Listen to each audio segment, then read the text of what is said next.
It's early December. With passenger numbers back down to levels of the 1970s and 2 terminals closed, Heathrow is certainly experiencing stranger times. But with the UK's second lockdown about to be lifted, under the cover of darkness, the airport's hunting down any trace of the virus in every nook and cranny. They're putting it inside. This is a pretty serious job, isn't it? Yeah. That one just to prevent any injuries. As public toilets have been designated high touchpoint areas, one T5 cleaning manager, Stan, is preparing the site before mobilising one of Heathrow's newest and most formidable cleaners. Just to prove that the cleaning is done, Heathrow provides us some stickers. You're going to put on this surface, Yeah. which changing the colors after disinfection process. If this sticker turns a peachy colour when Stan returns to the room, viruses of any kind will have been terminated. So you've got time, need to go outside. You're starting to speak. Leave the room. Please leave the room, close the door, and start the disinfection. Disinfection process is started. Is it really that dangerous? Yes, that machine is dangerous for the humans. That one is going to injure our eyes. This is a UVC, fully autonomous disinfection robot, designed and developed to decontaminate hospitals, operating theatres, airports and supermarkets. The machine is started and the hand dryer start to work.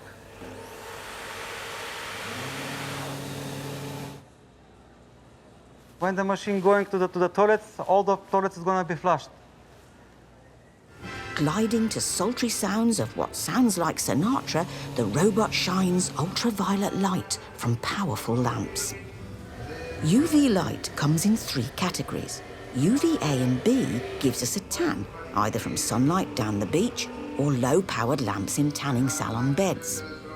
UVC is the most powerful and deadly dangerous to living organisms, which is why no one is near the toilets as they are disinfected. For the virus, a mere 30 seconds exposure is all that's needed.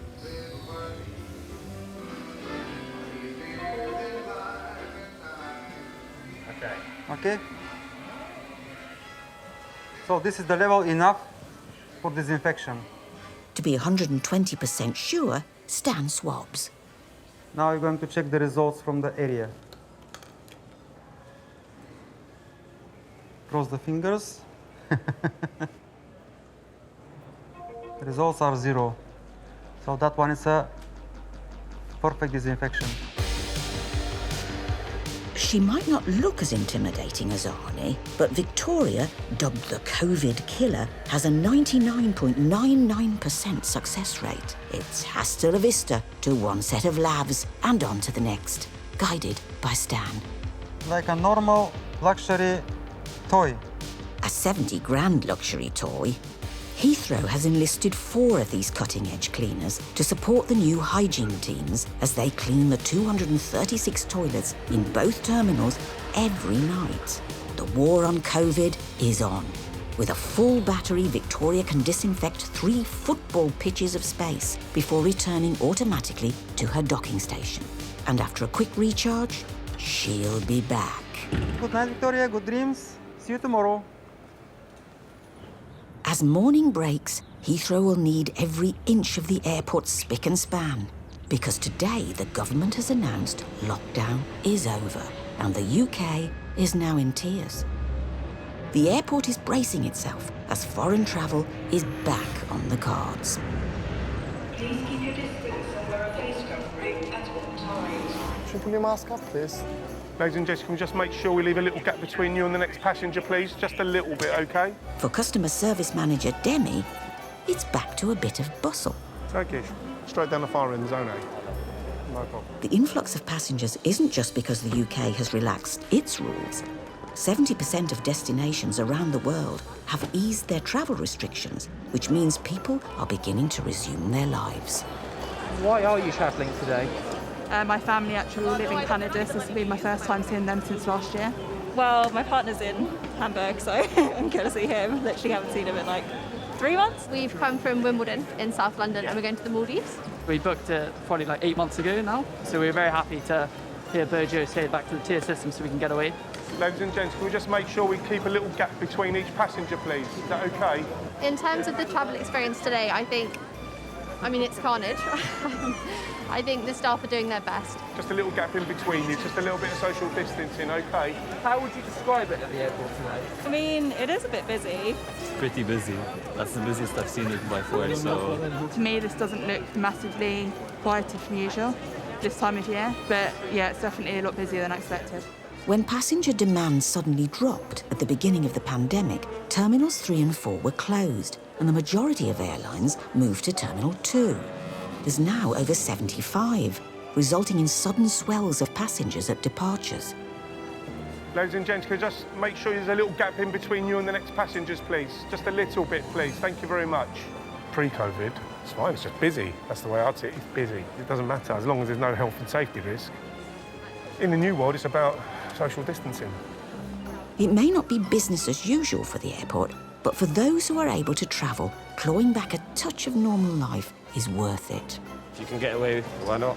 And it's also my 30th birthday. Dubai's open, plus he paid for everything. Oh, yeah. Now that's a friend indeed.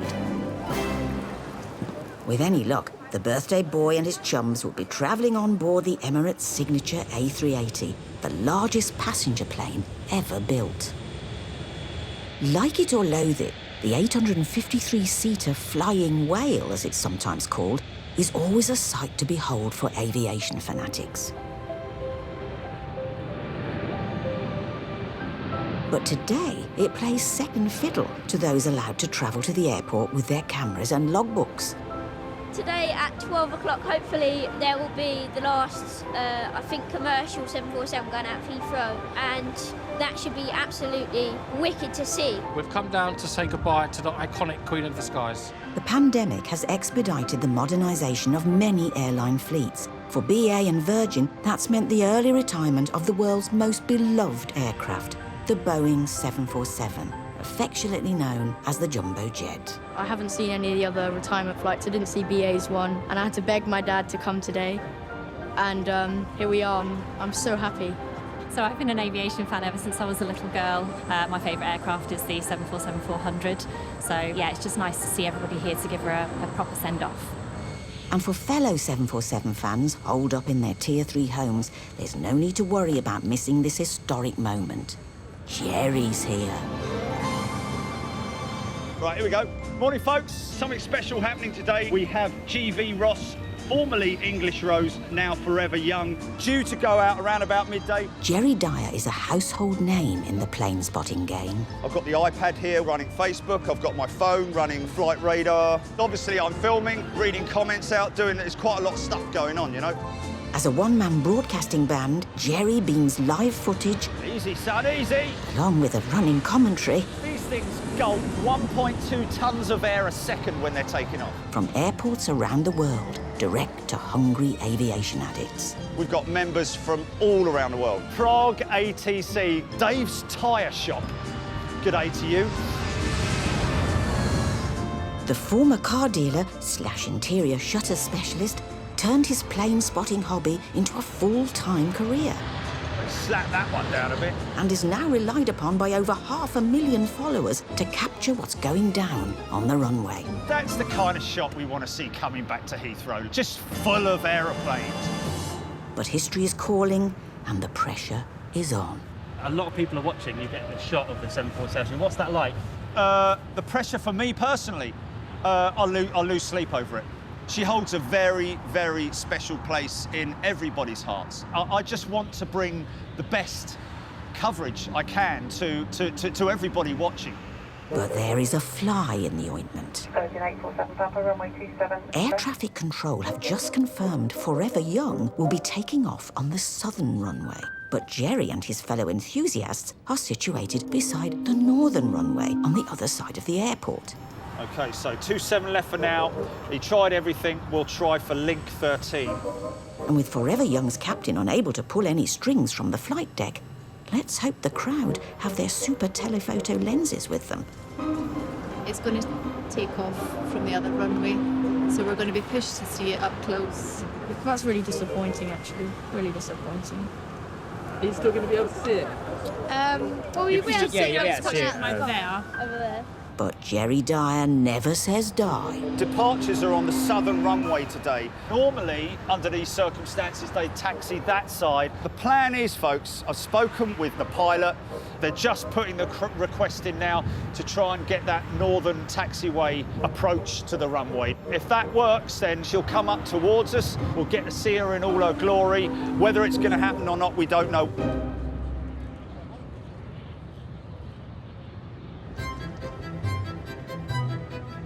While the lifting of international travel restrictions has led to a flurry of passengers coming through Heathrow's terminal doors, on the whole, most have never seen the airport so quiet.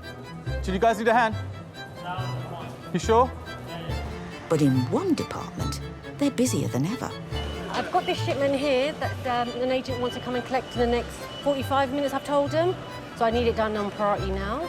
More than 40% of the UK's medical supplies are shipped through Heathrow. So during the pandemic, the cargo department has been constantly at it. What time will this be finished? They're just going to rack all these away, so in the next half an hour they should be clear, ready for the next load to come out. Out on the airfield, it's vital these shipments get off the aircraft and into the warehouse as quickly as possible. On the delivery front line is Airworld's Dylan. You realise with what we do how essential things are for people, and now without the people doing these little jobs, and you know, they're not little jobs no more, they are essential jobs, people need them, and maybe we needed that wake-up call for people to understand that, you know, we are all together, all connected, and we need to sort of look after each other a bit more maybe. Cargo flights have risen from 32 to a whopping 365 per week, so staying on top of the job requires complete focus. Fortunately, Dylan's something of an expert when it comes to the mind. By day, I'm a truck driver, lorry driver, and by night, I'm a comedy stage hypnotist. I love the mind. I love how our minds work. I love the fact that we kind of get programmed in youth, and we can change those programs, and the entertainment side is phenomenal. People come there with skepticism, and a lot of people will leave with the belief that this is real, you know, this is actually happening, this works, and it does work. It's as real as gravity. But then I go back into lorry driver mode, so you know, I'll go back into doing what I do here, and it's like picking up the cargo. But there's always that persona in the back that's, you know, hiding, embedded back there. So he always wants to jump out every now and then. Today, Dylan will need to keep his alter ego in check as he aims to mesmerise his colleagues with nothing more than the prompt unloading of a Japanese Airlines flight. It'll be coming in about 12 o'clock, so we're going to try and get on stand about 20 minutes beforehand to make sure we're there on time. It's really imperative that we keep to a flight schedule to make sure that nothing's slowed down from when they have the time set to take off or to taxi out. But he'll be doing so with some unfamiliar equipment, as he's recently upgraded to a 31-ton articulated lorry, capable of carrying 5 tons more cargo than his previous set of wheels. What's it like driving however long this is, 40-foot lorry? It's bloody terrifying. I mean, because the Arctics are new, we've only had them a few months. I've only been driving the Arctic a few months. It's a different animal to deal with because of the way it turns. So if you turn right, it goes left, etc. Its manoeuvring's completely different. So getting used to that, that's my excuse anyway, right? Okay, so we're just pulling onto the stand now. This Boeing 787 has 136 square metres of cargo space. That's the same size as a West End stage. Dylan needs to take all its contents to the warehouse to be forwarded on to its final destination. Plane's just landed, chocks are on, engine's off, the light at the top stopped flashing, which means that it's safe to go near the aircraft. With the cumulative cost of the plane and its cargo heading into millions, precision is the name of the game. The FMCs are now approaching the doors underneath, and then as that happens, they'll start getting the cargo out of the aircraft onto the FMC. What I'm going to do now is I'm going to back the Arctic onto the back of the FMC, but one of the things you've got to be careful of is the wingtip at the top. So because it comes out like this, the Arctic needs to come outwards on the right and then come in and then gently come more closer to the FMC. So that's how we've got to be careful doing that. Unemployment for me. I'll get in big trouble.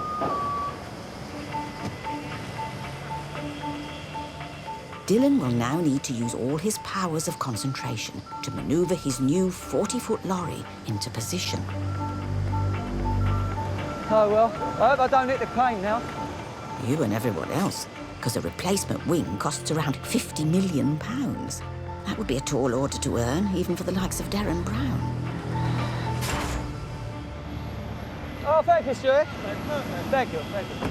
The gear on board today includes medical supplies, motor parts and smartphones. Now it's just a matter of slipping the cargo on the back of the Arctic. But there's a problem. Ain't going in. Don't want to go, does it? Is it cold? If the cargo can't get off the plane, the perishable goods like vaccines will be ruined. Should still go in more than that. The airline could also be fined for missing its departure slot. No, today, that's why. It's because I've come at an angle on here, so I have to straighten out. Yeah. He's just parked at a bit of a wonky angle. Give him a break, though. Assisted parking doesn't come as standard on these lorries. So it's a quick realignment of the two-axle 31-tonner, and the cargo slips in like a glove. There you go. Easy. So easy. And that's the day job taken care of. Now Dylan is free to focus on his passion, hypnotising someone to cluck like a chicken at a wedding reception. Cheers, mate. Talented chap.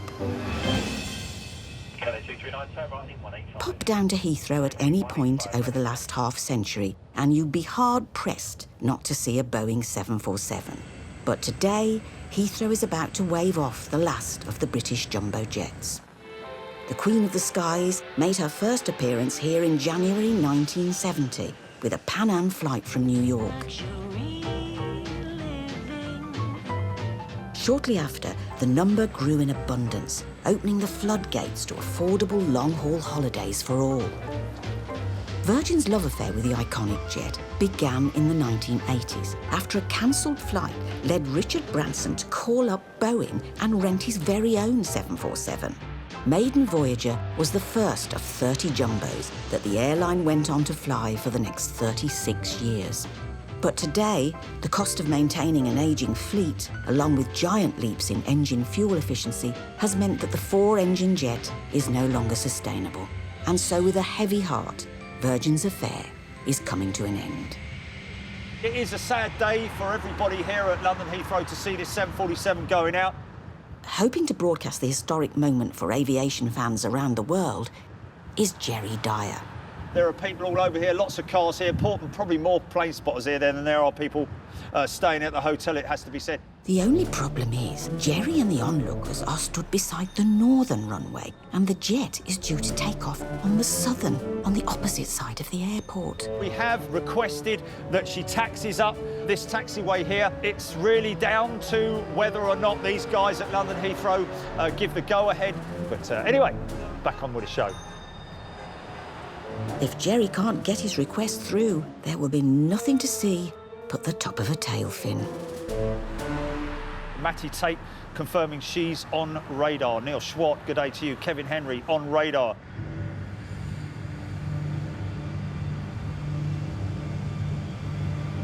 She's on the push, everybody's saying here. I think it might be on the move. Yeah, I think so. Yeah, definitely moving. 5 knots ground speed. She's facing our way, so she's definitely coming out this way. That is really good news. Yeah, you excited? Yeah. Yeah. I got her. Here she comes. Yeah, I've got her. Oh, It's coming. It's coming. Just a big shout out to London Heathrow for allowing this to happen. Here she comes now. Heart is absolutely pounding. We would have been on one, a 747, for our holiday this year, so yeah, it's just quite nice to sort of see the last one go. So I work for Virgin, and obviously it's the end of an era, isn't it? It's quite moving, actually, to be honest with you. Lots of people very happy she's taking this route. There it is. GV Ross, originally English Rose, renamed as Forever Young by Virgin themselves after they lost one of their very loved members of their community, Marcus Young, who lost his life to cancer, unfortunately, and also to, of course, all the other family members of Virgin Atlantic who were taken prematurely. Virgin 847 Papa, runway 27 left, clear for takeoff, surface wind 230 degrees, 13 knots. Clear takeoff runway 27, that's Virgin 847 Papa. The fitting part of it is that the aircraft's not going for scrap, it's actually going to Atlas Air as a troop carrier in the United States. So we will, of course, at some point in time, be tracking her whenever we can.